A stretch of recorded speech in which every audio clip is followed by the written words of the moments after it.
problem, and I'll zoom in even a little more.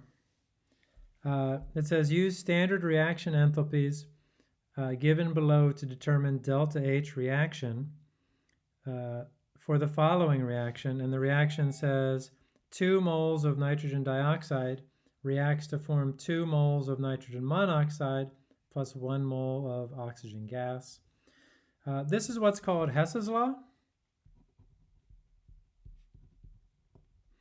And what Hess's law says is that you can add and subtract reactions to make new reactions and figure out the delta H reaction for the new reaction. And from the lecture notes, and we did a couple of examples in the lecture notes, what you're going to do is you're going to try and build the reaction that you're trying to determine its delta H out of these two reactions. What I would suggest to you is, in the reaction that you're trying to build, you see that there's NO2 on the reactant side.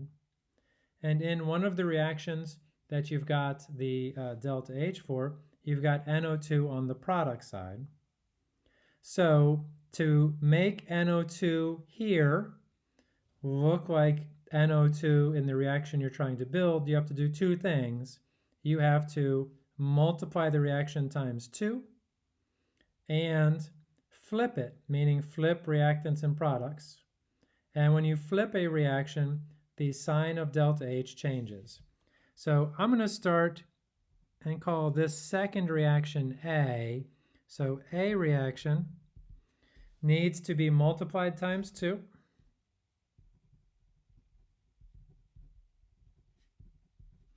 And when you multiply it times 2, delta H will be multiplied times 2.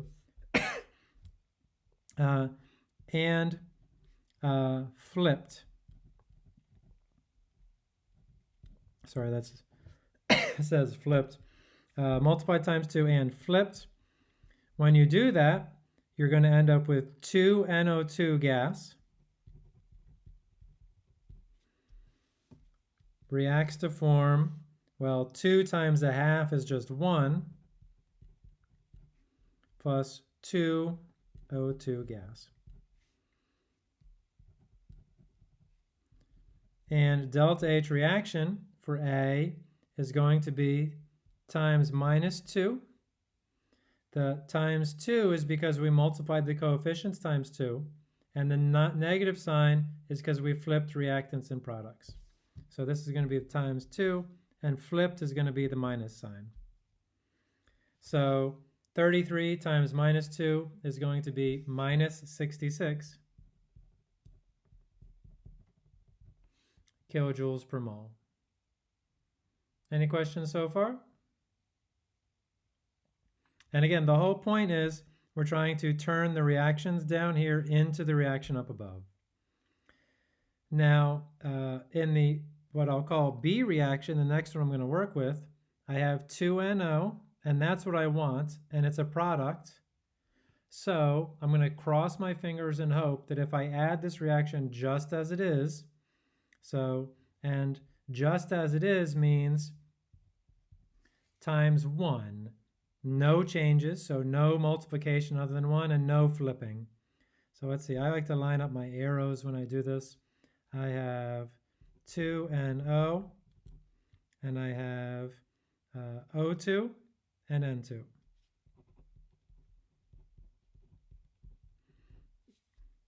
And because I did nothing to this reaction, the delta H stays the same.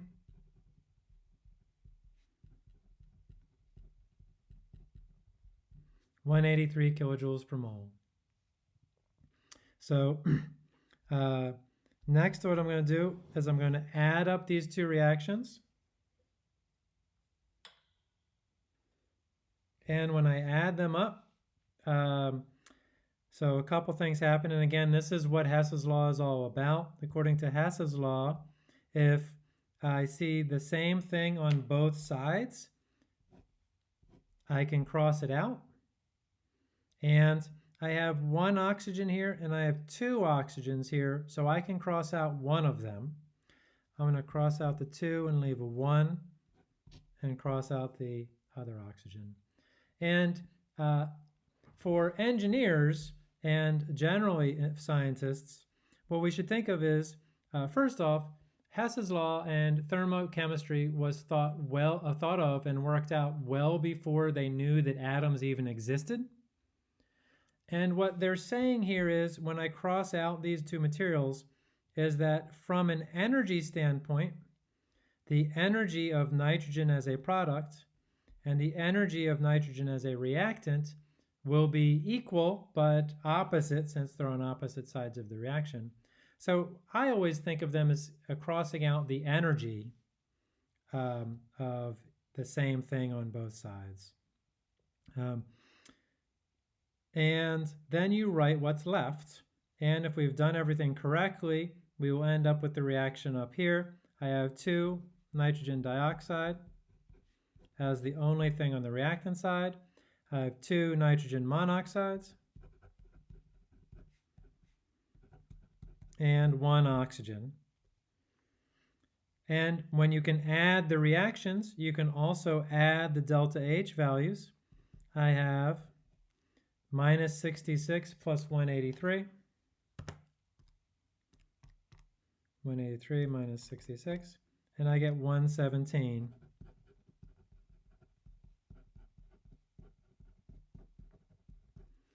Kilojoules per mole for my delta H reaction. Any questions about this? It's sort of like a little puzzle, these problems.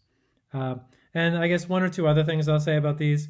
These problems are easy to mess up, meaning you'll start writing reactions down, especially if you have an example where there are 3 reactions.